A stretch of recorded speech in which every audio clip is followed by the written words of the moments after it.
চব্বিশের বাংলা আওয়ামী লীগের ঠাঁই নাই। চব্বিশের বাংলায় জনে জনে খবর দে।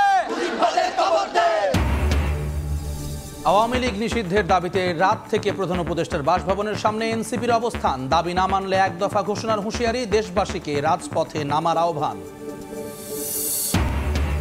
এবার তারেক রহমানের দেশে ফেরার অপেক্ষায় বিএনপি। রাজনৈতিক কার্যালয়ের গোছগাছ শুরু, নেওয়া হচ্ছে নিরাপত্তা প্রস্তুতি। এখনই রাজনীতিতে আসছেন না ডাক্তার জুবাইদা। রাখাইনকে রোহিঙ্গা শূন্য করার মিশনে আরাকান আর্মি জান্তার চেয়েও ভয়ঙ্কর, দাবি ভুক্তভোগীদের।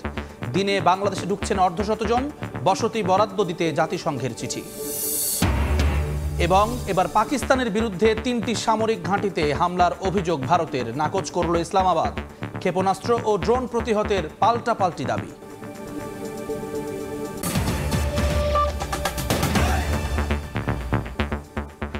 সকালের সময় সঙ্গে আছি আমি জুম্মান সাদিক জ্যাভলিন। আওয়ামী লীগকে নিষিদ্ধ করে প্রজ্ঞাপন জারির দাবিতে প্রধান উপদেষ্টার বাসভবন যমুনার সামনে অবস্থান কর্মসূচি পালন করছে জাতীয় নাগরিক পার্টি এনসিপি। বৃহস্পতিবার রাত 10টা থেকে এই অবস্থান কর্মসূচি পালন করছে দলটি। নেতাকর্মীরা বলছেন, দাবি মেনে না নিলে জুলাই অভ্যুত্থানে শেখ হাসিনার পদত্যাগের এক দফা দাবির মতো আরেকটি এক দফার ডাক দেয়া হবে। এদিকে স্থানীয় সরকার উপদেষ্টা আসিফ মাহমুদ সজীব ভুঁইয়া জানান, যুবলীগ ও স্বেচ্ছাসেবক লীগকে শিগগিরই নিষিদ্ধ করা হবে।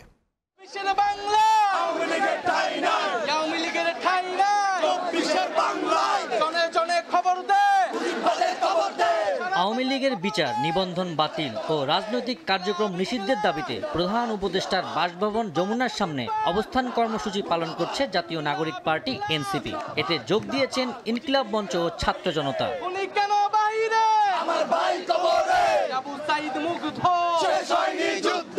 বৃহস্পতিবার রাত 10টায় রাজধানীর বিভিন্ন জায়গা থেকে দলে দলে যমুনার সামনে আসেন নেতাকর্মীরা। আওয়ামী লীগ নিষিদ্ধের দাবিতে মুহুর্মুহু স্লোগান দিতে থাকেন তারা।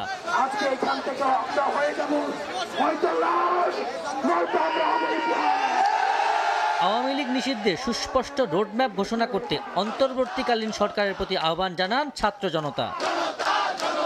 16টা বছর আওয়ামী লীগ যে একটা ফ্যাসিবাদী আইন ব্যবস্থা, বিচার ব্যবস্থা, সাংবিধানিক ব্যবস্থা তৈরি করেছে, এইটাতে যে কোনো সরকার, যে কোনো দল পরবর্তীতে পুনরায় ফ্যাসিস্ট হয়ে কিন্তু আবার দাঁড়াতে পারে। দাবিটা হচ্ছে প্রধান উপদেষ্টা উনি আমাদেরকে একটা রুটম্যাপ দিবে, আওয়ামী লীগকে কখন নিষিদ্ধ করছে। যতক্ষণ পর্যন্ত আমাদের দাবি মানা না হবে ততক্ষণ পর্যন্ত আমরা এই কার্যালয় ঘেরাও থাকবে। আওয়ামী লীগকে নিষিদ্ধ করে প্রজ্ঞাপন জারি করা না হলে জুলাই গণ অভ্যুত্থানে শেখ হাসিনার পতনে দেয়া এক দফার মতো আরেকটি এক দফা ঘোষণা করার হুঁশিয়ারি দেন বিক্ষোভকারীরা।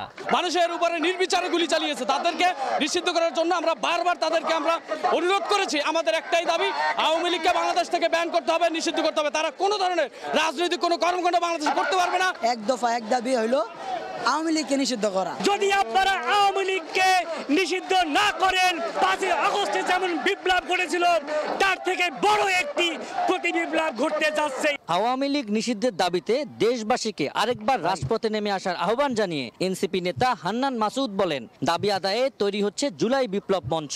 যতক্ষণ পর্যন্ত সরকার আওয়ামী লীগকে নিষিদ্ধ করবে এবং জুলাই আহত এবং শহীদদের দায়িত্ব পরিপূর্ণভাবে নিবে, আমরা ততক্ষণ পর্যন্ত এই মঞ্চের মাধ্যমে আমরা সারা দেশের দল মত নির্বিশেষে সকল মানুষকে নিয়ে আমরা আমাদের প্রতিবাদ চালিয়ে যাব। এদিকে আওয়ামী লীগের সহযোগী সংগঠন যুবলীগ ও স্বেচ্ছাসেবক লীগ নিষিদ্ধ হচ্ছে বলে ফেসবুক পোস্টে জানিয়েছেন স্থানীয় সরকার মন্ত্রণালয়ের উপদেষ্টা আসিফ মাহমুদ সজীব ভুঁইয়া। আবু সাইদ নিশান, সময় সংবাদ, ঢাকা। এই মুহূর্তে প্রধান উপদেষ্টার বাসভবন যমুনার সামনে আছেন সহকর্মী আবু সাইদ নিশান। সরাসরি চলে যাচ্ছি তার কাছে। নিশান, আওয়ামী লীগের নিষিদ্ধের দাবিতে দীর্ঘ 10 ঘন্টারও বেশি সময় ধরে প্রধান উপদেষ্টার বাসভবনের সামনে এখনো পর্যন্ত অবস্থান কর্মসূচি পালন করে যাচ্ছে এনসিপি সহ বিভিন্ন রাজনৈতিক দলের নেতাকর্মীরা, এবং তাদের সাথে সংগতি প্রকাশ করেছে জুলাই গণ অভ্যুত্থানে আহত যোদ্ধারা, পাশাপাশি ছাত্র জনতারা। এবং তাদের একটাই দাবি, যতক্ষণ পর্যন্ত আওয়ামী লীগকে নিষিদ্ধ করা না হবে ততক্ষণ পর্যন্ত তারা এই রাজপথে অবস্থান করবেন। তবে তারা বলছেন যে আর কোনো আশ্বাস নয়, এবার অনতিবিলম্বে আওয়ামী লীগকে নিষিদ্ধের জন্য যত দ্রুত সম্ভব প্রজ্ঞাপন বা রোডম্যাপ ঘোষণা করে তারপর তাদের ঘোষণা করার পরই তারা এই রাজপথ ছাড়বেন।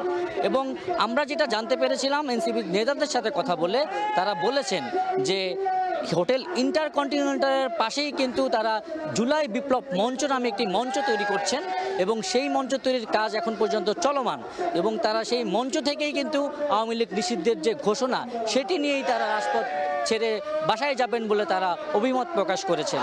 এবং আমরা যদি আপনাদেরকে এখানে দেখাতে চাই যে এখানে কিন্তু এখনো পর্যন্ত প্রায় শত শত নেতাকর্মী এবং সাধারণ ছাত্র জনতারা তারা কিন্তু এখনো পর্যন্ত প্রধান উপদেষ্টার বাসভবনের সামনে অবস্থান নিয়ে আছে এবং তার বারবার স্লোগানে স্লোগানে তারা এই প্রধান উপদেষ্টার বাসভবনে প্রকম্পিত করছেন এবং তারা একটাই দাবি করছেন, আওয়ামী লীগের নিষিদ্ধের যে একমাত্র দাবি, যাতে রোডম্যাপ ঘোষণা করে আওয়ামী লীগকে নিষিদ্ধ করতে হবে, পাশাপাশি যারা দেশ ত্যাগ করেছেন এবং যারা এখনো পর্যন্ত আছেন দেশে তাদেরকে অনতিবিলম্বে বিচারের আওতায় এনে তাদের রাজনৈতিক যে কর্মসূচি পালনের যে সেটিও নিষিদ্ধ করার দাবি তারা করেছেন।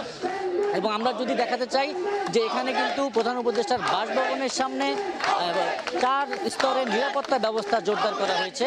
ব্যারিকেডের পর কিন্তু পুলিশ, এএসপিবিএন, র্যাব এবং সেনাবাহিনী তারা কিন্তু এখানে কঠোর অবস্থান নিয়ে আছেন এবং এই তাদের কঠোর অবস্থানে এবং আমরা এইখানকে মাইকে কিন্তু তারা ঘোষণা করেছিলেন যে আজকে শুক্রবার এবং জুম্মার পরেও দেশের বিভিন্ন জায়গা থেকে কিন্তু নেতাকর্মীরা এই প্রধান উপদেষ্টার বাসভবনের সামনে তারা অবস্থান নেবেন এবং তারা যতক্ষণ পর্যন্ত এই আওয়ামী লীগকে নিষিদ্ধ করার সুস্পষ্ট রোডম্যাপ ঘোষণা করা না হবে ততক্ষণ পর্যন্ত কিন্তু তারা এই রাজপথে অবস্থান নেবেন। এবং হাসনাত আবদুল্লাহ সহ নেতারা, এনসিপির নেতারা কিন্তু বলেছিলেন যে আওয়ামী লীগের পুনর্গঠনের চেষ্টা করা হলে আরও কঠোর কর্মসূচির ডাক তারা দিবেন এবং সেই কঠোর কর্মসূচির অংশ হিসাবে বিক্ষুব্ধকারীরা কিন্তু আমাদের বলেছেন যে 5 আগস্ট জুলাই গণ অভ্যুত্থানে যে এক দফা দাবি যে পেশ করা হয়েছিল, যদি আওয়ামী লীগকে নিষিদ্ধ করা না হয় তাহলে সেই এক দফা দাবি আবারও ঘোষণা করার হুঁশিয়ারি তারা দিয়েছিলেন। এবং আমরা যদি জানি যে স্থানীয় সরকার উপদেষ্টা আসিফ মোহাম্মদ সাজিব ভুঁইয়া কিন্তু বলেছেন যে যুবদল এবং যুব লীগ এবং স্বেচ্ছাসেবক লীগকে কিন্তু নিষিদ্ধ করার প্রস্তুতি চূড়ান্ত পর্যায়ে আছে এবং এই পর্যায়ক্রমে কিন্তু তারা অন্যান্য যে ছাত্রলীগ এবং আওয়ামী লীগকে নিষিদ্ধের কার্যক্রম তারা পরিচালনা করতে পারে বলে আমাদেরকে জানিয়েছেন। এবং আমরা আপনাদেরকে যেটা এখন দেখাতে চাই, এখানে কিন্তু হাসনাত আবদুল্লাহ সহ এনসিপির শীর্ষ কয়েকজন নেতা কিন্তু এখন এখানে এসেছেন এবং তারা কিন্তু বলছেন যে এই আওয়ামী লীগ নিষিদ্ধের যে সুস্পষ্ট রোডম্যাপ মানে আর কোনো আশ্বাস নয়, এবার আসলে তারা আওয়ামী লীগ নিষিদ্ধ করে তারপরেই এই রাজপথ ছেড়ে তারা চলে যাবেন বলে আমাদেরকে জানিয়েছেন। এবং আমরা যদি জানি যে এখানে প্রথমত যে জিনিসটা নিয়ে শুরু হয়েছিল যে সাবেক রাষ্ট্রপতি আব্দুল হামিদের দেশ ত্যাগের পরে কিন্তু আবারও উত্তাল হয়ে ওঠে রাজধানী সহ দেশের বিভিন্ন প্রাঙ্গণ এবং তারা কিন্তু বলেছেন যে আওয়ামী লীগের দোসর যারা তারা কিন্তু কিভাবে দেশ ত্যাগ করে চলে যাচ্ছেন এবং এটার কিন্তু অন্তর্বর্তী সরকার এবং স্বরাষ্ট্র উপদেষ্টা তাদেরকে কিন্তু তারা দোষারোপ করছেন এবং স্বরাষ্ট্র উপদেষ্টার পদত্যাগের দাবিও কিন্তু গণ অধিকার পরিষদ এবং যুব অধিকার পরিষদ তারা কিন্তু করেছেন এবং 24 ঘন্টার আলটিমেটাম তারা দিয়েছেন। এবং এই বিভিন্ন জায়গায় রাজধানী শহর দেশের বিভিন্ন জায়গায় কিন্তু আওয়ামী লীগ নিষিদ্ধের যে বিক্ষোভ সেটি কিন্তু পরিচালিত হচ্ছে এবং এইখানে কিন্তু এবং প্রধান উপদেষ্টার বাসভবনে কিন্তু দেশের বিভিন্ন প্রান্ত থেকে এনসিপি সহ বিভিন্ন রাজনৈতিক দলের নেতাকর্মীরা অবস্থান করবে বলে আমাদেরকে তারা জানিয়েছেন। তো এই আওয়ামী লীগ নিষিদ্ধের এক দাবি নিয়ে এবং তাদের সুস্পষ্ট রোডম্যাপ ঘোষণার পরই তারা রাজপথ ছাড়বেন বলে আমাদেরকে জানিয়েছেন। এই ছিল প্রধান উপদেষ্টার বাসভবনের সামনে থেকে আমার কাছে সর্বশেষ সংবাদ। প্রধান উপদেষ্টার বাসভবন যমুনার সামনে থেকে যুক্ত হয়েছিলেন সহকর্মী নিশান। এই মুহূর্তে নারায়ণগঞ্জের চাষাড়ায় আছেন রিপোর্টার শওকত আলী সৈকত। বিস্তারিত জানতে চলে যাচ্ছি তার কাছে। সৈকত, গতকাল রাত 11:30 থেকে টানা 6.5 ঘন্টা পর্যন্ত দীর্ঘ অভিযানে আজকে ভোর 5:45টার সময় নারায়ণগঞ্জ সিটি কর্পোরেশনের সাবেক মেয়র এবং নারায়ণগঞ্জ মহানগর আওয়ামী লীগের সিনিয়র সহ সভাপতি ডাক্তার সেলিনা হায়াত আইভীকে গ্রেপ্তার করেছে আইন শৃঙ্খলা বাহিনী। আজকে আমরা দেখেছি যে ভোর 5:45টার সময় শহরের দেবুগ এলাকায় নিজ বাড়ি থেকে ফজর নামাজ আদায় করে বাড়ি থেকে বের হয়ে আসেন ডাক্তার সেলিনা হায়াত আইভী। এ সময় তিনি গণমাধ্যমের উদ্দেশ্যে কিছুক্ষণ বক্তব্য দেন এবং এরপর আইন শৃঙ্খলা বাহিনী তাকে গাড়িতে তুলে গ্রেপ্তার করে নিয়ে যায় এবং আমরা সকাল 7টার সময় আমরা দেখেছি যে ডাক্তার সেলিনা হায়াত আইভীকে নারায়ণগঞ্জ জেলা গোয়েন্দা পুলিশের কার্যালয়ে নিয়ে যাওয়া হয়েছে। এখন তিনি সেখানে অবস্থান করছেন। এর আগে একটি বিষয় জানিয়ে রাখছি যে আইভীকে যখন আইন শৃঙ্খলা বাহিনীর গাড়িতে করে নিয়ে যাওয়া হচ্ছিল শহরের এই বিবি রোডের কালীরবাজার এলাকায়, আইভীকে বহনকারী পুলিশের গাড়িতে দুর্বৃত্তরা অতর্কিতভাবে হামলা চালিয়েছে এবং পটকা ফুটিয়েছে এবং ইট পাটকেলও ছুড়েছে।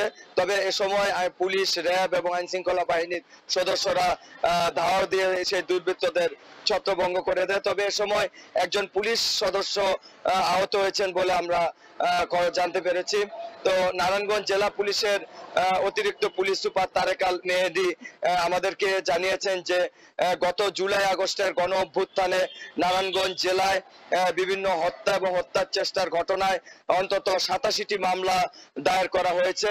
এর মধ্যে ফতুল্লাহ এবং সিদ্ধিরগঞ্জ থানায় হত্যা এবং হত্যার চেষ্টার অভিযোগে দায়ের করা 5টি মামলায় আসামি করা হয়েছে সিটি কর্পোরেশনের সাবেক মেয়র ডাক্তার সেলিনা হায়াত আইভীকে এবং সেই মামলাতেই তাকে গ্রেপ্তার করেছে আইন শৃঙ্খলা বাহিনী এবং তাকে গ্রেপ্তার করতে বৃহস্পতিবার রাত 11:30টা থেকে তার বাড়িতে আইন শৃঙ্খলা বাহিনী অভিযান চালায় এবং তখন থেকেই আইভীর এলাকাবাসী, শত শত এলাকাবাসী, তার কর্মী সমর্থকরা এর প্রতিবাদে তার বাড়ির সামনে অবস্থান নেয়, রাস্তা অবরোধ করে বিক্ষোভ করে এবং সবশেষ টানা 6.5 ঘন্টার অভিযান শেষে ভোর তাকে গ্রেপ্তার করে জেলা গোয়েন্দা পুলিশের কার্যালয়ে নিয়ে যাওয়া হয়েছে।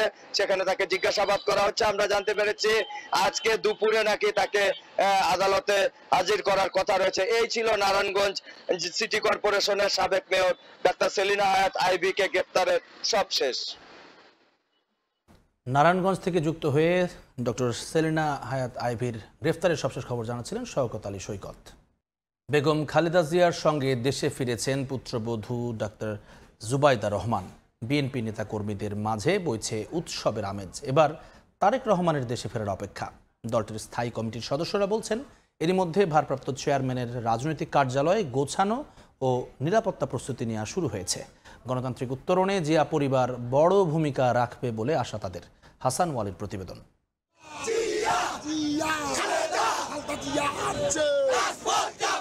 নানা প্রতিকূলতার পর লন্ডনে উন্নত চিকিৎসার সুযোগ আর পরিবারের সান্নিধ্যে 4 মাস কাটিয়ে দেশে ফিরেছেন বেগম খালেদা জিয়া। হেঁটে প্রবেশ করেছেন গুলশানের বাসা ফিরোজায়। সঙ্গে ফিরেছেন 2 পুত্রবধূ। এবার অপেক্ষা শুধু তারেক রহমানের দেশে ফেরার। বিএনপি নেতারা বলছেন আপোষহীন চরিত্রে গণতন্ত্রের প্রতীক বেগম জিয়া। যথাসময়ে উন্নত চিকিৎসা না পাওয়ার আক্ষেপ তাদের। তবে শারীরিক জটিলতায় মাঠের রাজনীতিতে পুরোদমে সক্রিয় না হতে পারলেও চেয়ারপারসনের উপস্থিতি নেতাকর্মীদের উদ্যম বাড়াবে।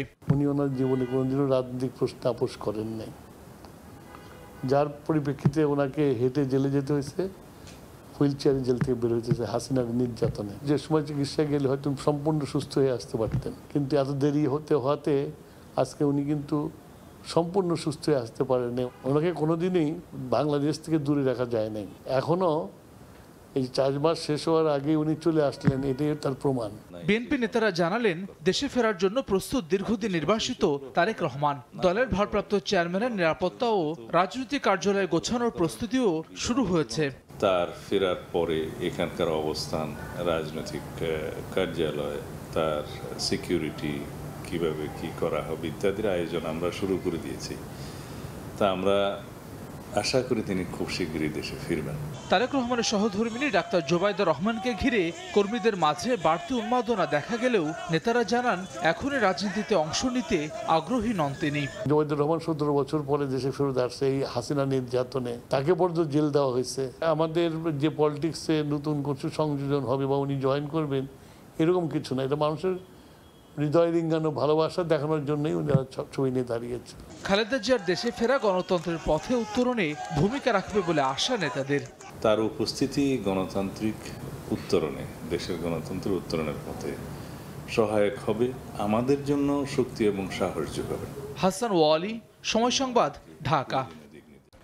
মিয়ানমারের রাখাইনে এবার আরাকান আর্মির নির্যাতনের মুখে বাংলাদেশে নতুন করে অনুপ্রবেশ করছেন রোহিঙ্গারা। তাদের দাবি, জান্তা বাহিনীর চেয়ে বেশি নির্যাতন চালাচ্ছে আরাকান আর্মি, যার কারণে দিনে গড়ে প্রায় অর্ধশত রোহিঙ্গা পালিয়ে এসে কক্সবাজারের ক্যাম্পে আশ্রয় নিচ্ছেন। এরই মধ্যে নতুন করে 1,20,000 বেশি রোহিঙ্গা অনুপ্রবেশ করেছে। মোহাম্মদ ফরাজের ক্যামেরায় বিস্তারিত জানাচ্ছেন সুজাউদ্দিন রুবেল। মিয়ানমারের মংডুর সুয়েজা গ্রামের বাসিন্দা ইলিয়াস ও জমিলার 19 বছরের একমাত্র মেয়ে আরমিনা। আরাকান আর্মির হাত থেকে মেয়েকে রক্ষা করতে নানা কৌশলে সীমান্ত পাড়ি দিয়ে পাঠিয়ে দেন বাংলাদেশে। 8 দিন আগে নাপ নদী পাড়ি দিয়ে আরমিনার অবস্থান এখন কক্সবাজারের উখিয়ার রোহিঙ্গা ক্যাম্পে। দেন রাখাইনে আরাকান আর্মির হাতে নির্যাতনের বর্ণনা। বেশি মগ বাগিয়ে জুলুম অকল করে শস্য মেলা বান্ধরে দড়ি দড়ি প্রতিদিন আইলো যার গদি হেসে আর মা বাবা শান্তি বদাস করে না আরে খুলে ফাল্টাই দিয়ে দিই। আরমিনার মতো মিয়ানমারের মংডু কিংবা বুচিডং থেকে অনেক রোহিঙ্গা পালিয়ে এসে আশ্রয় নিয়েছে কক্সবাজারের উখিয়া ও টেকনাফের ক্যাম্পগুলোতে। কেউ এসেছেন 1 মাস আগে, আবার কেউ এসেছেন 1 সপ্তাহ কিংবা 10 দিন আগে। তাদের মধ্যে 2 জন শাহাদাতুল্লাহ ও জয়নাল। তারা জানান, আরাকান আর্মি দখলে নেয়ার পর রাখাইনের গ্রামগুলোতে আগের চেয়ে বেড়েছে রোহিঙ্গা নিধন। জলহানাতে বুঝিদং তো জলহানাতে যেদিন তোমারা 5 জনেরা হাজগরাইতে নিয়ে দে পর মগর হাটটা বাজে দে তুমি আর গাড়ি তোলা মাইদের আমার দায়ী দেড় 5 জন তো সাহায্য মারি হলে আর 2 জন আমি বাসা আসি। মানুষ জিন সকল লাগে ধরে ধরে দাস লেজার দিন খবর না হওয়ান করিবার ন মা বাবা খবর না হওয়ার ন যে তারা লাগিয়ে তারা মা বাবার খবর না হওয়ার লাগিয়ে। অনুপ্রবেশ করা আরো কয়েকজন রোহিঙ্গা জানালেন, রোহিঙ্গা তরুণ তরুণীদের জিম্মি করছে আরাকান আর্মি, পুড়িয়ে দিচ্ছে বসতি আর অভিযানের নামে ধরে নিয়ে ব্যবহার করছে তাদের নানা কাজে। জোয়ান ফঞ্জিন আছেন আর মিলিটারির মাঝে আরাকান আর্মির মাঝে কি করা পড়ব, গলা পড়বেন বলা জরুরি যে গলা মন তো লইজা দিয়ান দেখা যায় হিয়াম ফোনা যা খড়ে নিয়ে দেন আর খবর নেই এসুরত। আর যে জোয়ান মাইয়া বেন আছে ইনরে আছে কিভাবে করি আছে নির্যাতন করে হইতে আছে ইয়া তোকে খৈবাল্লা পর্যন্ত আন্দাজে জু নাই। এ পর্যন্ত আর হাসে 300-400 ফ্যামিলি পর্যন্ত আসছিল, এর দূরের মধ্যে 115 ফ্যামিলি পর্যন্ত আত্ম আসিল লেস্টি করে আর ডাটার মাঝে। রোহিঙ্গা কমিউনিটির নেতারা বলছেন, মিয়ানমারের জান্তা বাহিনীর পর এবার আরাকান আর্মিও রাখাইনকে রোহিঙ্গা শূন্য করার মিশনে নেমেছে। তারা আরাকানরে এন্টি রোহিঙ্গা এন্টি মুসলিম ল্যান্ড কান বানাইবলা সাথ দে গতু খেতি যাইতো নদী 2000 টাকা ট্যাক্স হলো, বাজারত যাইতো নদী 5000 টাকা ট্যাক্স হলো, এপারতে পারজালি 10,000 টাকা ট্যাক্স হলো। এদিকে নতুন করে অনুপ্রবেশ করা রোহিঙ্গাদের ক্যাম্পে বসবাসের জন্য বসতি বরাদ্দ দিতে বাংলাদেশকে চিঠি দিয়েছে জাতিসংঘের শরণার্থী বিষয়ক হাই কমিশন, এমনটা জানিয়েছেন ত্রাণ ও প্রত্যাবাসন কমিশনার। তো আমরা ওদেরকে বলেছি যে তোমরাও দেখতে পাচ্ছ যে আমাদের তো জায়গা নেই, এখন এই মুহূর্তে কি করণীয়। তখন তারা বলেছে আপাতত যে কমিউনাল সেন্টার যেগুলো আছে, চাইল্ড ফ্রেন্ডলি স্পেস, এই ধরনের জায়গাগুলোকে সংস্কার করে এইসব জায়গাগুলোতে থাকার ব্যবস্থা করা যায় কিনা। তো এইসব জায়গাগুলো আমরা সেরকম একটি সম্মতি দিয়েছি, এগুলো তোমরা যেখানে যেখানে পারো সেখানে করো। সরকারের হিসেবে দেশে 13 লাখের বেশি রোহিঙ্গা বসবাস করছে। তাদের বেশিরভাগই 2017 সালে মিয়ানমারের সহিংসতার সময় পালিয়ে আসে। এরই মধ্যে নতুন করে আরো 1,20,000 রোহিঙ্গা রাখাইন থেকে পালিয়ে বাংলাদেশে আশ্রয় নিয়েছে। সংঘাত কিংবা নির্যাতন যার পুরোটাই ঘটছে সীমান্তের ওপারে মিয়ানমারের অভ্যন্তরে, কিন্তু তার বোঝা বইতে হচ্ছে বাংলাদেশকে।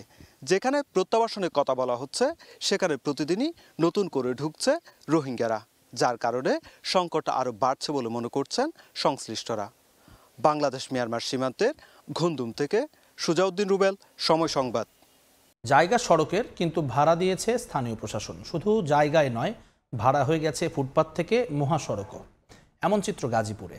সড়কের জায়গা ইজারা না দিতে আনুষ্ঠানিকভাবে সড়ক বিভাগ থেকে চিঠি দিলেও তা তোয়াক্কা না করেই দেয়া হয়েছে ইজারা।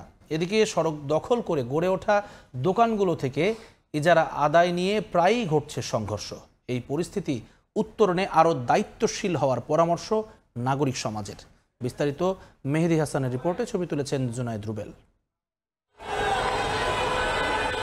মহাসড়ক ও ফুটপাত থেকে ইজারা আদায় নিয়েই এই সংঘর্ষ। গত এপ্রিলে গাজীপুরের মাওনা চৌরাস্তা এলাকায় ইজারাদার ও হকারদের মধ্যে এই সংঘর্ষ হয়। ইজারা আদায় নিয়ে এই দ্বন্দ্ব দীর্ঘদিনের। তবে জুলাইয়ে ছাত্র জনতার আন্দোলনে পট পরিবর্তনের পর তা যেন নতুন রূপে ফিরেছে। ফলাফল জনদুর্ভোগ বাড়ানোর পাশাপাশি যার প্রভাব পড়েছে স্থানীয় রাজনীতিতেও। ডেইলি 100 টাকা করে আসি নিয়ে যায়, বেচে কেনা হোক আর না হোক। কাজল ফকির আছে আর হলো সেলিম, ওরা দুজনেই বিএনপির সাথে জড়িত আর কি, বিএনপি রাজনীতি করেন। এখনো আওয়ামী লীগের দোসররা বা ইয়ারা যারা এখনো ইজারা নিচ্ছে বা বিভিন্ন একটি রাজনৈতিক দল এখন সবকিছুই দেখবেন যে তারা আগে আছে, সবকিছুই তারা পাইতে চায়। তারা নানানভাবে ইজারা নিচ্ছে বা করছে, কিন্তু দোষটা কিন্তু বিএনপির উপর চাপায়। দেশের আইনে সড়ক এবং ফুটপাতের দোকানগুলো থেকে অর্থ আদায়কে চাঁদাবাজি বলা হলেও গাজীপুরে সেটি বৈধ। বৈধতার সেই সিলমোহর অবশ্য দিয়েছে কর্তৃপক্ষ নিজেই। এমন বাস্তবতায় শত ভোগান্তিতেও যেন কিছুই করার নেই নগরবাসীর। মহাসড়কে দোকান বসিয়ে প্রকাশ্যে চাঁদাবাজির পরও কেন নিশ্চুপ প্রশাসন? এই প্রশ্নের উত্তর খুঁজতেই বেরিয়ে আসে থলের বিড়াল।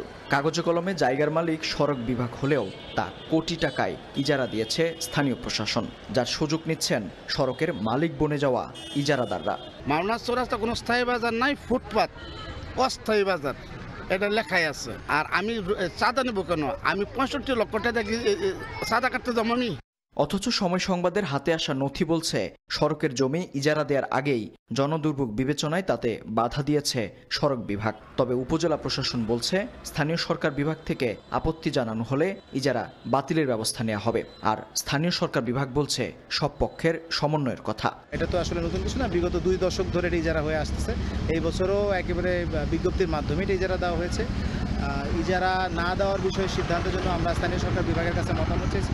রোড সেট হাইওয়ে হচ্ছে এই জায়গার প্রকৃত মালিক এবং লিস্টটা দেয় হচ্ছে পৌরসভা। তো দুটো সংস্থার এখানে কাজ আছে।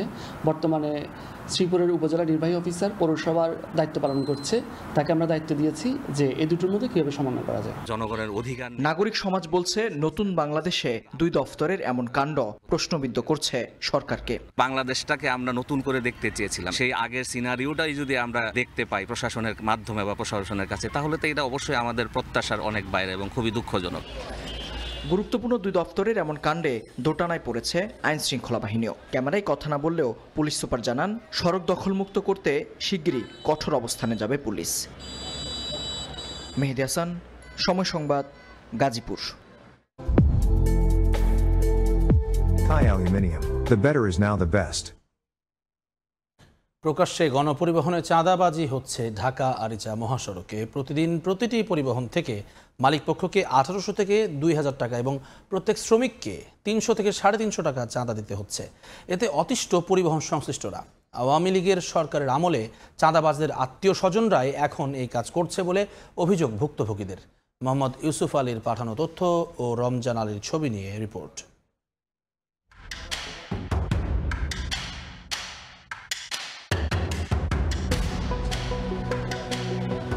বাসের পাশে দাঁড়িয়ে হেলপারের কাছ থেকে নেওয়া হচ্ছে টাকা। এই অর্থ না দিয়ে সড়কে চলতে পারছে না কোনো যানবাহন।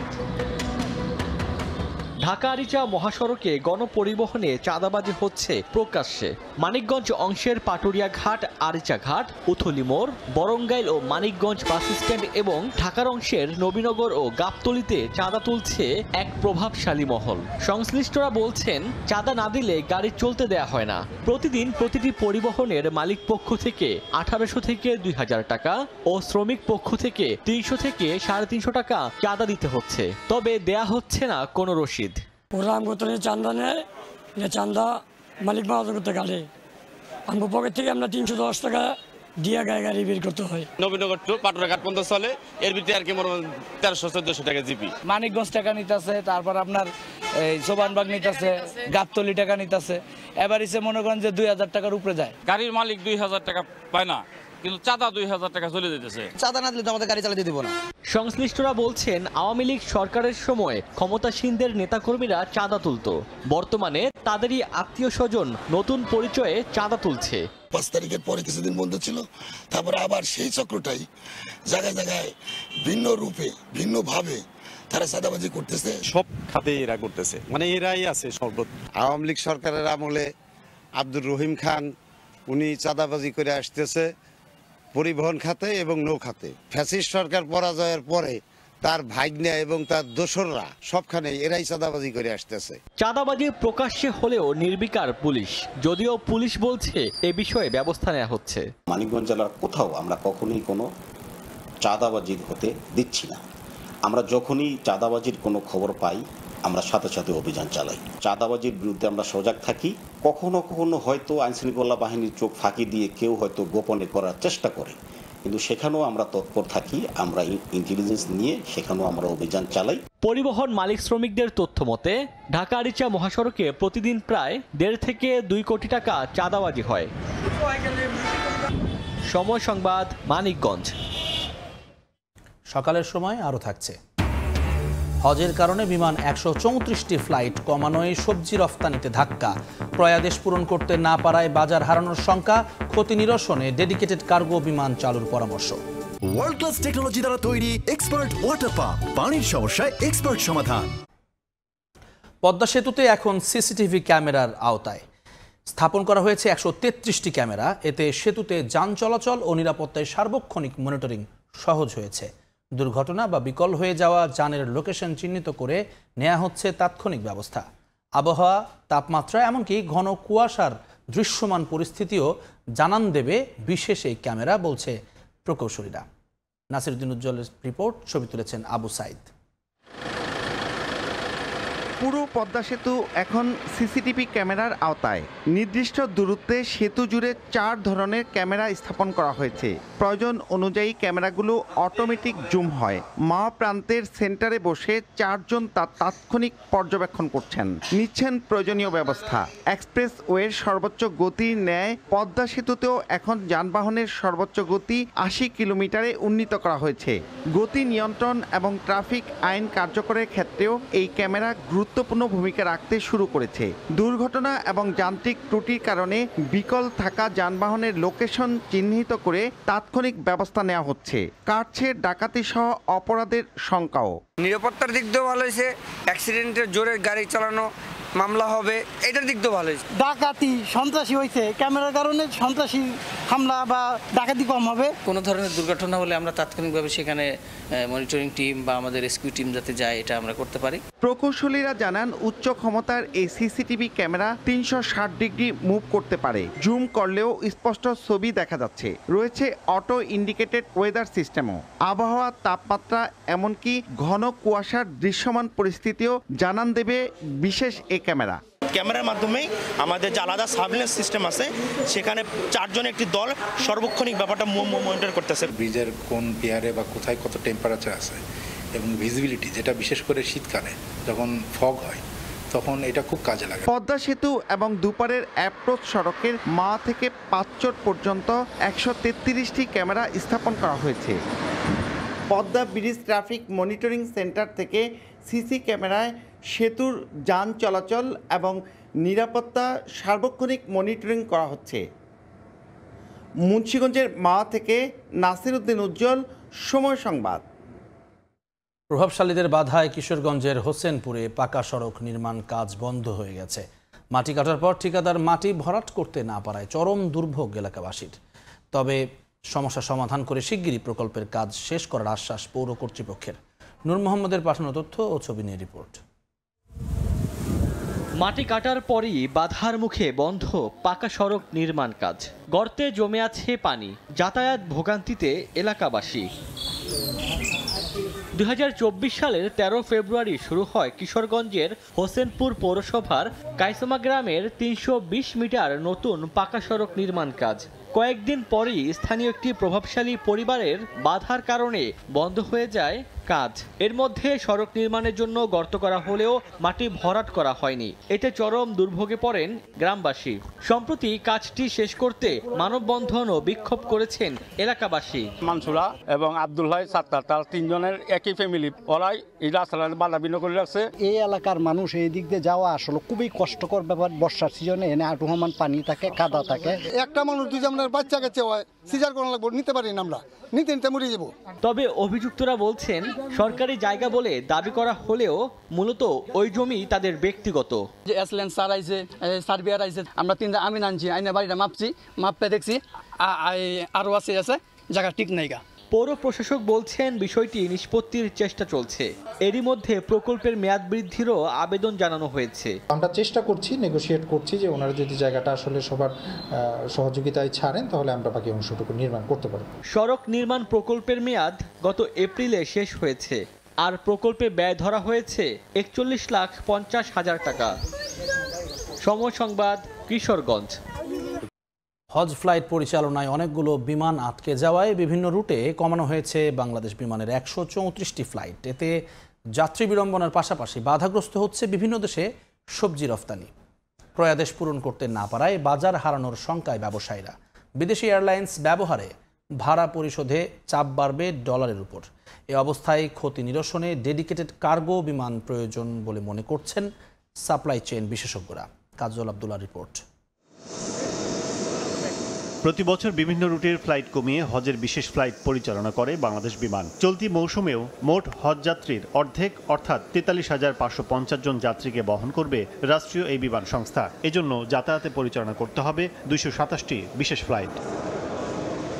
হজের মহাকর্মযজ্ঞ বাস্তবায়নে 3 মাসে বিশ্বের বিভিন্ন রুটের 134টি নিয়মিত ফ্লাইট কাটছাঁট করতে হয়েছে বাংলাদেশ বিমানকে। এর প্রভাব পড়ছে কুয়েত, ম্যানচেস্টার, দুবাই, দোহা সহ 10টি রুটে। কোনো কোনো রুটে ফ্লাইট বন্ধ, কমিয়ে অর্ধেক, কোনো রুটে দাঁড়িয়েছে 4 ভাগের 1 ভাগে। এতে নিয়মিত যাত্রীরা অন্য এয়ারলাইন্সে গন্তব্যে যেতে পারলেও সংকটে পড়েছে প্যারিশেবল আইটেম বা পচনশীল পণ্য তথা সবজি রপ্তানি কার্যক্রম। ব্যবসায়ীরা জানান, ফ্লাইট কমে যাওয়ায় ক্রেতা চাহিদা পূরণে বাজার চলে যাচ্ছে ভারতের হাতে, আটকে যাচ্ছে বিক্রি করা পণ্যের দামও। আমার যে কাস্টমার সপ্তাহে 4 দিন যে বাংলাদেশ থেকে সবজি ওখানে নিত, কিন্তু এই কাস্টমার কি আমার ফ্লাইট নাই দেখে সে বসে থাকবে আমার জন্য?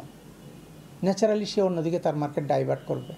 এখন আমাদের পুরো মার্কেটটা কিন্তু ক্যালকাটায় চলে গেছে। লাভজনকভাবে পরিচালনার সুযোগ থাকায় পণ্য পরিবহনে কার্গো ফ্লাইট চালুর পরামর্শ সাপ্লাই চেইন বিশেষজ্ঞদের। যদিও ভিন্নমত জানিয়ে সংকট সমাধানে যাত্রীবাহী ক্যারিয়ারকেই গুরুত্ব দিচ্ছেন বিমান সংশ্লিষ্টরা। ওভারকাম করার জন্য আসলে আমাদের একটা স্থায়ী সমাধান দরকার, এবং সেই ক্ষেত্রে আসলে এটাকে এই স্ট্র্যাটেজিটা সেট করতে হবে আমাদের রাষ্ট্রকে। যেমন আমরা যদি বলি, আমরা যদি ডেডিকেটেড কার্গো সার্ভিসটা আমরা চালু করতে পারি, সেই ডেডিকেটেড কার্গো সার্ভিসটার জন্য আমাদের একটা বিজনেস কেস দাঁড় করাতে হবে। বিমানই কিন্তু কার্গো হ্যান্ডলিং করে, বিমানের লোকেরা জানে যে কার্গো কোত্থেকে আসছে, কোথায় যাচ্ছে। কিন্তু শুধু ওয়েট কার্গো ক্যারি করার জন্য ডেডিকেটেড এয়ারক্রাফট দিয়ে কতটুকুন ফিজিবল হবে এ সম্বন্ধে আমার সন্দেহ আছে। এদিকে সংকট কিছুটা কাটাতে একাধিক টেন্ডার দিয়ে পুরনো উড়োজাহাজও মিলছে না বলে জানিয়েছে বাংলাদেশ বিমান। আমরা অনেক চেষ্টা করেছি লিজ নেওয়ার জন্য, এখন পাইনি, কাজগুলো আমাদের চলমান আসছে। আমাদের কিন্তু চেষ্টার কোনো কমতি নাই। চলতি মাসের শেষে শুরু হবে ফল রফতানি, এতে সংকট আরও কয়েক গুণ বাড়ার আশঙ্কা ব্যবসায়ীদের। কাজল আব্দুল্লাহ, সময় সংবাদ, ঢাকা। জুলাই আন্দোলনে আগুনে পুড়িয়ে দেওয়ার 9 মাস পর আবারও চালু হয়েছে নারায়ণগঞ্জ আঞ্চলিক পাসপোর্ট অফিসের কার্যক্রম। এতে দীর্ঘ ভোগান্তি থেকে মুক্তি মিলেছে জেলাবাসীর। আর দালালমুক্ত পরিবেশে শতভাগ গ্রাহক সেবা নিশ্চিতের আশ্বাস কর্তৃপক্ষের। শওকত আলী সৈকতের পাঠানো তথ্য ও আরিফ হোসেনের ছবি নিয়ে রিপোর্ট। সেবা প্রত্যাশীদের উপচে পড়া ভিড়, কর্মকর্তা কর্মচারীদের কাজের ব্যস্ততা, আবারও কর্মচাঞ্চল্যতা ফিরেছে নারায়ণগঞ্জ আঞ্চলিক পাসপোর্ট অফিসে। 2024 সালের জুলাইয়ে ছাত্র জনতার অভ্যুত্থানকালে নারায়ণগঞ্জ আঞ্চলিক পাসপোর্ট অফিসে হামলা চালিয়ে আগুন ধরিয়ে দেয় দুর্বৃত্তরা। পুড়ে যায় সার্ভার, গুরুত্বপূর্ণ ফাইল ও যাবতীয় নথিপত্র সহ তৈরি থাকা গ্রাহকদের 8000 পাসপোর্ট। এরপর থেকে টানা 9 মাস বন্ধ থাকে সব কার্যক্রম। সংস্কার শেষ করে চলতি সপ্তাহে আবারও শুরু হয় পাসপোর্ট অফিসের কার্যক্রম। এতে দীর্ঘ ভোগান্তি থেকে মুক্তি মিলেছে জেলাবাসীর। কেরানীগঞ্জে যাইতে হইতো, এটা অনেক ঝামেলার বিষয় মনে হইতো। ভোগান্তি কমছে, নাই তো বিগত আরো 2 বার, গত সপ্তাহে রবিবার এবং সোমবার আমার পাসপোর্ট অফিসে যাইতে হয়েছে লং ডিস্টেন্স। অপেক্ষা করতে করতে কালকে আমি একজনকে ফোন করছি যে আমাদের কার্যক্রম শুরু হবে, আপনি আসেন। দালালের কারণে অনেক হয়রানির শিকার হইতে হয়, আর ডিসিপ্লিন অনেক অভাব। আশা করি ডিসিপ্লিন খুব তাড়াতাড়ি ঠিক হইব, আর দালাল মুক্ত পাসপোর্ট আমরা চাই। খুব খুশি হয়েছি, আমার দূরে যাওয়া লাগে না আর কি, কষ্টটা সহ্য করতে হয় না। বাচ্চার পাসপোর্টটা আজকে করতে পারলাম ঝামেলা মুক্তভাবে, খুব দ্রুত। সংশ্লিষ্টরা বলছেন গ্রাহকরা আবেদনের কপি ও জাতীয় পরিচয়পত্র সহ নির্ধারিত নথিপত্র নিয়ে অফিসে আসলে স্বল্প সময়ের মধ্যেই পেয়ে যাবেন তাদের পাসপোর্ট। ডকুমেন্টগুলো নিয়ে আসতে হবে, নিয়ে আসলে আমরা সেই অনুযায়ী আপনাকে পাসপোর্ট দিতে পারবো। আর দালাল মুক্ত পরিবেশে শতভাগ গ্রাহক সেবা নিশ্চিতের আশ্বাস কর্তৃপক্ষের। জনগণ যাতে শতভাগ সেবা পায় সে প্রেক্ষাপট নিয়ে আমাদের কর্মকর্তা কর্মচারীরা কাজ করে যাব। আনডেলিভার্ড পাসপোর্ট পুরানো হয়েছে, সেই পাসপোর্ট অলরেডি আমরা আগারগাঁ পাসপোর্ট অফিস থেকে ইতিমধ্যে প্রায় 7000-এর মতো আমরা ডেলিভারি সম্পন্ন করেছি। অল্প কিছু সংখ্যক পাসপোর্ট ডেলিভারির জন্য আমাদের আগারগাঁ হেড অফিসে অপেক্ষা আছে। যারা পাসপোর্টের জন্য আসবেন তারা যেন নির্দিষ্ট সময়ের মধ্যে তারা পাসপোর্ট পেয়ে যান এবং তাদের জন্য কোনো রকম কোনো প্রতিবন্ধকতার সম্মুখীন না হতে হয়। কোনো অভিযোগ আসে যে দালালরা এখানে কোনো ইনফ্লুয়েন্স করছে, আমরা সাথে সাথে আমাদের মোবাইল টিম পাঠাবো। চলতি বছরের জানুয়ারি থেকে এপ্রিল পর্যন্ত 82 লাখ টাকা ব্যয়ে পাসপোর্ট অফিস ভবনটির অবকাঠামোগত সংস্কার কাজ করেছে গণপূর্ত বিভাগ। সময় সংবাদ, নারায়ণগঞ্জ। পবিত্র হজ পালন করতে মদিনায় পৌঁছেছেন লাখো মুসলিম। বিশ্বের নানা প্রান্ত থেকে আসা মানুষের পদচারণায় মুখর মসজিদে নববী। সময় সংবাদের সঙ্গে নিজেদের অভিজ্ঞতা নিয়ে কথা বলেছেন কয়েকজন বাংলাদেশি হজযাত্রী। মদিনা থেকে বিস্তারিত আরিফুর রহমানের রিপোর্টে। পবিত্র হজ পালনের উদ্দেশ্যে বিশ্বের বিভিন্ন দেশ থেকে আসা নারী পুরুষ মুসল্লিদের অংশগ্রহণ এবার চোখে পড়ার মতো। সারাক্ষণই আল্লাহর স্মরণে নিমগ্ন মুসল্লিদের চোখে মুখে প্রশান্তি, কণ্ঠে শুকরিয়া। তাদের মতে মদিনার পরিবেশ ও মানুষ অত্যন্ত সহানুভূতিশীল। বাংলাদেশি হজ যাত্রীদের জন্য এখানে রয়েছে পর্যাপ্ত ব্যবস্থা। হজ অফিস থেকে দেওয়া হচ্ছে চিকিৎসা সহায়তা, স্বাস্থ্য নিরাপত্তা এবং প্রয়োজনীয় নির্দেশনা। সার্বক্ষণিক সহায়তায় রয়েছেন বাংলাদেশ মিশনের প্রতিনিধিরাও। মসজিদে নববীতে যে সুন্দর ব্যবস্থা, এটা তো জীবনে প্রথম উপলব্ধি করলাম। আমাদের বাঘটা ঠিকভাবে দিয়েছে এবং সঠিকভাবে হচ্ছে। আমি একটু অসুস্থ বোধ করছিলাম, এখানে এসে তাড়াতাড়ি এরা খুব সুন্দর চিকিৎসা দিয়েছে এবং তাড়াতাড়ি ফ্রি ওষুধ পেয়েছে। এখানে আমাদের দেশ থেকে যে সমস্ত সম্মানিত হাজিগণ এসেছেন তাদেরকে যাতে করে তাদের জন্য কোনো প্রবলেম না হয়, তাদেরকে যেন সুন্দর এবং তাৎক্ষণিক একটা চিকিৎসা প্রদান করতে পারি, যাতে করে তারা পুনরায় যে মহৎ একটা হজ পালন করতে এখানে এসেছেন সেটি সুন্দরভাবে সম্পন্ন করতে পারে, এটাই আমাদের প্রধান লক্ষ্য। মদিনা এখন যেন তাওহীদের ধ্বনিতে প্রকম্পিত এক শহর। প্রতিটি কোণে মহান আল্লাহর প্রতি ভালোবাসা, তার নৈকট্য লাভের খোঁজে ব্যস্ত সবাই। হজের এই প্রস্তুতি মদিনাকে দিয়েছে মানবতা ও বিশ্বাসের এক উজ্জ্বল রূপ। পবিত্র হজ সামনে রেখে মদিনা যেন পরিণত হয়েছে আত্মশুদ্ধির এক নিবিড় অনুশীলন ভূমিতে, যেখানে মানুষ খুঁজে নিচ্ছে নিজের আসল পরিচয় ঈমান আর ভালোবাসার আলোয়। আরিফুর রহমান, সময় সংবাদ, মদিনা। জম্মু কাশ্মীর ও পাঞ্জাবে 3টি সামরিক স্থাপনায় পাকিস্তান হামলা চালিয়েছে বলে দাবি করেছে ভারত। পাকিস্তানের নিক্ষেপ করা অন্তত 8টি ক্ষেপণাস্ত্র প্রতিহত করা হয়েছে বলে জানায় দেশটির সেনাবাহিনী। তবে পাকিস্তানের প্রতিরক্ষামন্ত্রী খাজা আসিফ এই হামলার কথা অস্বীকার করেন। ইসলামাবাদ আঘাত করলে সেটা লুকিয়ে রাখবে না বলেও জানান তিনি। সংঘাত নিরসনে ভারতের পররাষ্ট্রমন্ত্রী ও পাকিস্তানের প্রধানমন্ত্রীর সঙ্গে ফোনালাপ করেছেন মার্কিন পররাষ্ট্রমন্ত্রী মার্কো রুবিও। স্থানীয় সময় বৃহস্পতিবার রাতে জম্মু কাশ্মীর সীমান্তে ড্রোন হামলা চালিয়েছে পাকিস্তান। এমন দাবি করে ভারত বলছে সামরিক ঘাঁটি ও গুরুত্বপূর্ণ স্থাপনা লক্ষ্য করে ড্রোন ও ক্ষেপণাস্ত্র হামলা চালানো হয়, যার মধ্যে ছিল জম্মুর সটোয়ারি বিমান ঘাঁটিও। পাকিস্তানের নিক্ষেপ করা অন্তত 8টি ক্ষেপণাস্ত্র প্রতিহত করেছে বলে জানায় ভারতের প্রতিরক্ষা বাহিনী। তবে জম্মু কাশ্মীরে হামলা চালানোর অভিযোগ অস্বীকার করেছেন পাকিস্তানের প্রতিরক্ষা মন্ত্রী খাওয়াজা আসিফ। উল্টো অভিযোগ করেন ভারত পরিস্থিতি নিয়ন্ত্রণের সুযোগ দিচ্ছে না। তিনি জানান জানান, পাকিস্তান আঘাত করলে সেটি লুকিয়ে রাখবে না। সেই সঙ্গে আরব দেশগুলো এই সংকট নিরসনে মধ্যস্থতার চেষ্টা চালাচ্ছে বলেও জানান পাক প্রতিরক্ষা মন্ত্রী। এছাড়া ভারতে নিক্ষেপ করা 25টি ড্রোন ভূপাতিত করেছে বলে দাবি পাকিস্তানের, যদিও নয়াদিল্লি এ বিষয়ে কোনো আনুষ্ঠানিক প্রতিক্রিয়া জানায়নি। এদিকে সংঘর্ষে ভারতীয় যুদ্ধবিমান বিধ্বস্ত হওয়ার প্রমাণ পাওয়ার দাবি করেছে বিবিসি। জানানো হয় তারা 3টি ভিডিও যাচাই করেছে, যেখানে ফরাসি নির্মিত রাফায়েল যুদ্ধবিমানের ধ্বংসাবশেষ দেখানো হয়েছে, যা ভারতীয় বিমান বাহিনী ব্যবহার করে। বিবিসি ভেরিফাই জানিয়েছে, ভারতের পাঞ্জাব রাজ্যের বাথিন্ডা শহরের কাছে একটি মাঠের ওপর বিধ্বস্ত বিমানের ছবি পাওয়া গেছে। সেখানে সৈন্যদের বিধ্বস্ত বিমান থেকে ধ্বংসাবশেষ সংগ্রহ করতে দেখা যায়। পরমাণু শক্তিধর দুই প্রতিবেশী দেশের সংঘাত নিয়ে আন্তর্জাতিক উদ্বেগ বেড়েছে। যুক্তরাষ্ট্রের পররাষ্ট্রমন্ত্রী মার্কো রুবিও পৃথকভাবে ভারতের পররাষ্ট্রমন্ত্রী ও পাকিস্তানের প্রধানমন্ত্রীর সঙ্গে ফোনে কথা বলেন এবং সরাসরি সংলাপের আহ্বান জানান। একই সঙ্গে ইরানের পররাষ্ট্রমন্ত্রী আব্বাস আরাকচি নয়াদিল্লি সফরে এসে জানান, সংঘাত যেন আর না বাড়ে সেই প্রত্যাশাই তেহরানের। ইয়াসিন মোহাম্মদ জিসান, সময় সংবাদ। রোমান ক্যাথলিকদের নতুন ধর্মগুরু নির্বাচিত হলেন রবার্ট ফ্রান্সিস প্রিভোস্ট। যুক্তরাষ্ট্রের এই কার্ডিনালের নতুন নাম দেয়া হয়েছে পোপ লিও দ্য 14। সাদা ধোঁয়া, ঘণ্টাধ্বনি আর উৎসবের উল্লাসে রোমান ক্যাথলিক গির্জার নতুন পোপকে স্বাগত জানালো সেন্ট পিটার্স স্কোয়ারে জমায়েত হাজারো মানুষ।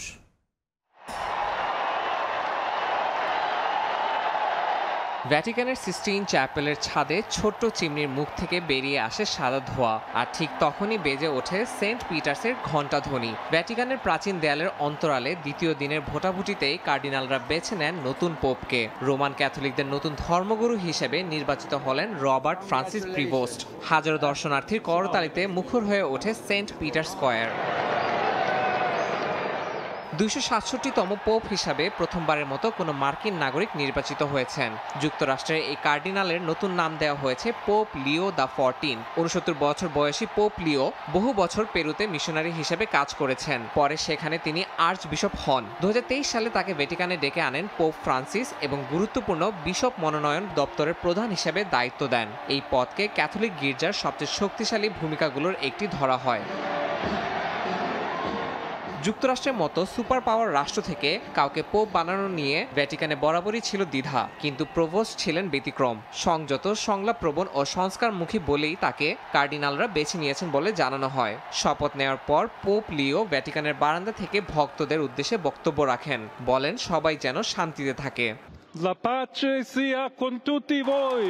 বিশ্লেষকদের মতে নতুন পোপ লিও দ্য 14 নেতৃত্বে ক্যাথলিক গির্জার সামনে আসছে নতুন এক অধ্যায়। সংস্কার, সংলাপ আর শান্তির বার্তা নিয়ে শুরু হলো ক্যাথলিক বিশ্বে আরেকটি নতুন যাত্রা। ইয়াসিন মোহাম্মদ জিসান, সময় সংবাদ। সকালের সময়ের শীর্ষ সংবাদগুলো জানিয়ে দিচ্ছি আরেকবার।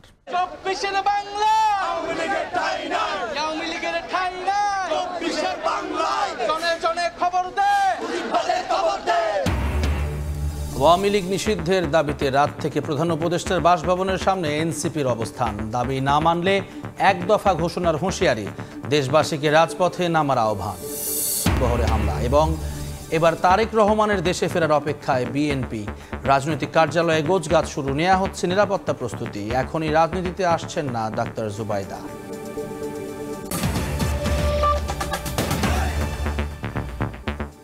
এই ছিল সকালের সময়, সঙ্গে থাকুন সময়ের।